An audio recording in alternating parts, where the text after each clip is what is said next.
There, okay. Fred Brancel. Yes, and I directed the Peace Corps pilot project in St. Lucia in the Caribbean. I went to St. Lucia in... What's your name? Melinda Cotter. I live in Sawgrass at Ponte Vedra. I was in the first group to go overseas in 1961. We trained in August and we went overseas. We went to our country in like the middle of September of that year. So it was a very happy time. President Kennedy was our president then, and we did get to see him before we left. We went to the White House, and he came out and shook hands with us, so it was quite a treat. I met my husband. He worked for the State Department, and he came to St. Lucia to check on us, so see what it was all about. We had a housekeeper who was St. Lucian, and we took turns with the meals on Sunday. So she was helping, and she made Jell-O, and she would put a lot of Jell-O, a lot of water in it if there was a lot of people. I said, "That's not how you're supposed to do it." She says, "You know for Americans, I know for St. Lucia."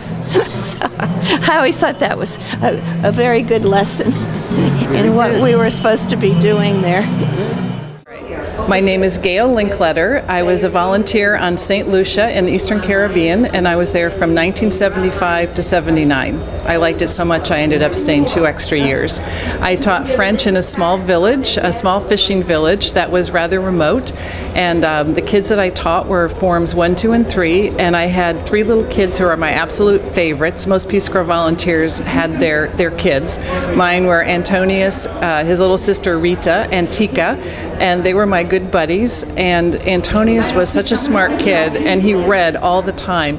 And my dad used to send magazines down from Connecticut, where I grew up, and among them he would send me the New Yorker.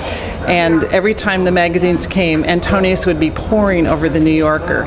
And here he is, this little 12-year-old kid in a tiny fishing village, and I'd be, "Antonius, do you really like it?" He goes, "Oh yes, miss." And I'd say, "Well, what do you like the best?" Thinking maybe the cartoons. And he thought a minute and he said, "Oh no, miss, I like profiles the best," which is a long piece. I mean, I didn't even read them all. I kind of skipped through them. So I just love that. And those kids were really the heart of my experience. And I've been back 3 times, and I've seen them 3 times since. My name is Barbara Graunke. I served in the Eastern Caribbean in St. Lucia from 1976 to 78, and in St. Kitts from 75 to 76.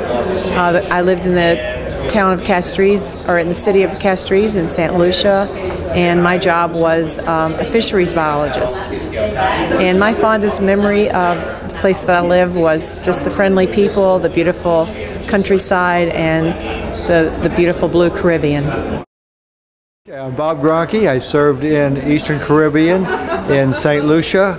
We were in the fisheries ministry, and we lived in Castries. Our main job when we first got there was unfinanced, no budget, a brand new department in the ministry, and we had to do everything by hand, walking with our machetes and clearing the fish ponds.